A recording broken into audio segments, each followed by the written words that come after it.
Alright, I have just got back from seeing Ant-Man and the Wasp, QUANTAMANIA, and I'm going to give you my spoiler review. Now, before we dive into my spoiler review, let me tell you where I stand on all the other MCU projects thus far after Endgame, not including Far From Home. Rotten. Rotten. Very rotten. Very fresh. Fresh. I'm sorry. Very, very fresh. Now, as of where I stand with Ant-Man, I'm going to say it's fresh. I'll tell you why. Ant-Man and the Wasp. So, I've had time to think about it. I've had a whole day to think about it. And my stance is there are some flaws, okay? I'm not going to deny that there are some flaws. Did I have a good time? Oh, yes, I did. I had a great time. Did the jokes land? Oh, yes, they did. Did I enjoy this more than the first Ant-Man? Yes, I did. Was Kang amazing? Yes, he was. Were the suits amazing? Yes, they were. Was Paul Rudd amazing? Yes, he was. So there's all these contributing factors that you sort of come to add up, and you're thinking, hang on a minute. There's more pros than cons. Now let me get into the cons, okay?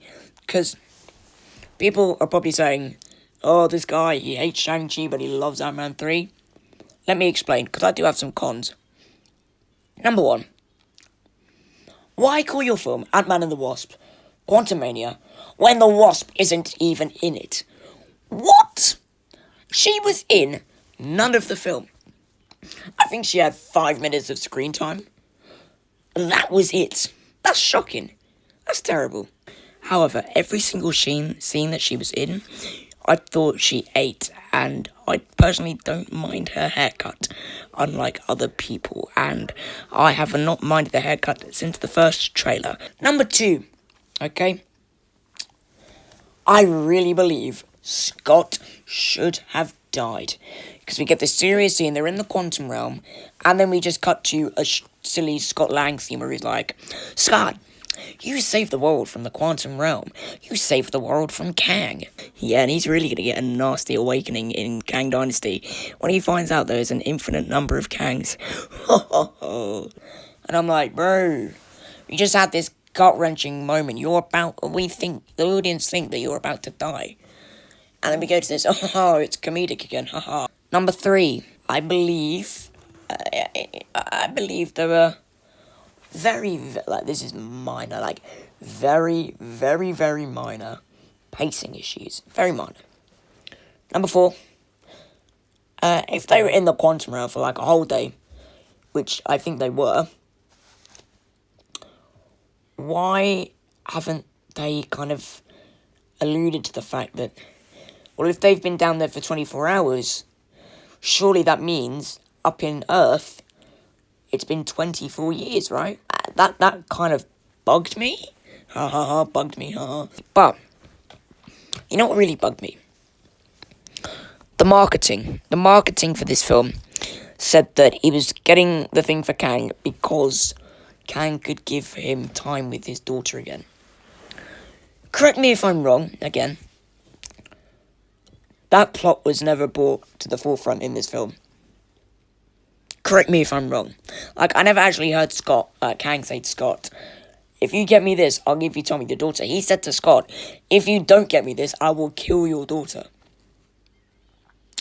So I think the trailers were kind of false advertising a bit there. And I'm actually a bit mad by that, because that is quite the false marketing. Obviously, the Hulk in Wakanda, that's kind of small. But if you contradict your plot in your trailer, that's just wrong. Number 7, Luis wasn't in it. I know people are saying Hank wasn't in it at all. Well, I mean, Hank has had his time to shine in the last two Ant-Man films. And I really don't think he was kind of needed for the story at all. I love, though, that Captain Newton's Cassie would be she calls him Grandpa now, Grandpa Hank, and they have, this bond, and it's really cute. And I think it's made Hank less of a grump, having Janet back and having a granddaughter, like a step-granddaughter. I thought that was really cool. And that he was kind of happy in this film. And I liked seeing a different side of him, whereas we've always seen him as like this grumpy person. I don't think Bill Murray was needed, and I don't think Janet... even though she was down there for 30 years, I don't think she would have got together with that particular person. But, you know, I don't care. And I thought that would be more emotional in the film. I thought that would be Janet and Hank's plot, or the subplot. Hank trying to get over the fact that his wife was with another man for, you know, best part of 30 years. But no, it's just brushed over as a joke. That kind of got me. But, look, that is a really minor thing. But you know what? I will give them credit. They got creative with the quantum realm. And, you know what we were promised from the start from this film? A good deep dive into the quantum realm. Did we get that? Yes, we did. People saying the CGI looks sloppy. I kind of disagree. There was only this one shot that I found that kind of ruined it. Where, like, Janet's holding her hand out to this beast. And you can see it's a green screen. But that was it for me. Like, I didn't see anything else. And just so we're clear, Cassie Lang, she was like probably my second favourite character in this. I loved her in this. I love that she felt quite down to earth. And I really hope she's in Kang Dynasty. I really hope she's part of the new Avengers. Look, some people are gonna hate me. I really liked this film. I really did. And I believe, like, look, not all of the arcs are amazing. I'm not gonna say, because Hank didn't really have an arc. The Wasp's arc was quite small, but it was good. Trying to reconnect with this woman that it's her so-called mother, who she hasn't seen for 30 flipping years, and who's changed. And so, you know, that Hope's perspective, or Hope's kind of perception of her, will have changed as well. And it's about Hope accepting her new mother. Even Janet didn't really have an arc, except for coming to terms and accepting that it's okay to talk about the quantum realm. But Cassie's there to serve Scott's arc. And Scott's arc is, as I may have said in the video before, if you're a criminal, and then you start getting all these free pizzas, all these free rides, and people are loving you, of course that would go to your head. But Scott is looking at the past, because the past is safe. He's scared about the future.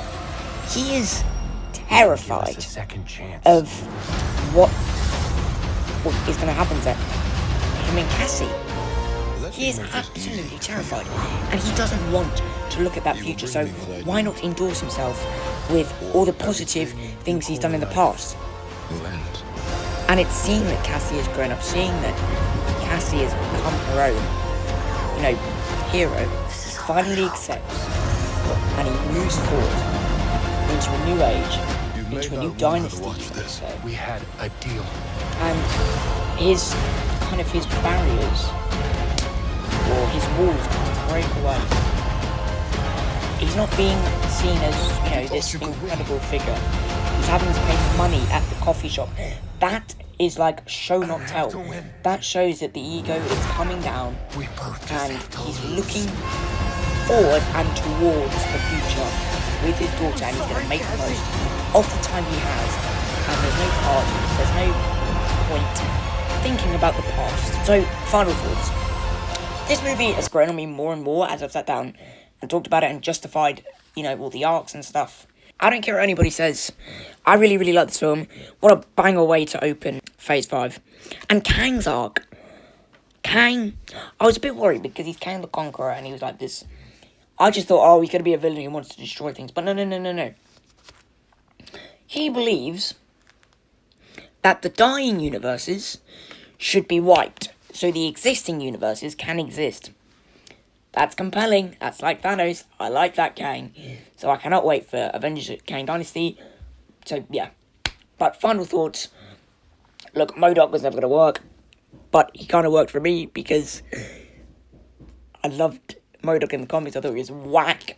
I thought he looked better than he did in the Avengers game. I'll give him that.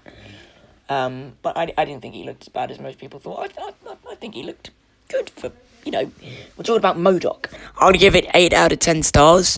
I give it 8 out of 10 stars because I'm a comic book fan. I'd recommend this to Marvel comic fans But if you're casual, I don't think you'll like it, and I think you'll be very confused and very lost and very disappointed. I really don't think it's as bad as people say on the internet. So this is like probably the first positive review, but I am definitely not denying there are some problems with this film. So yeah, thank you guys for watching. But until next time, my friends, bye-bye.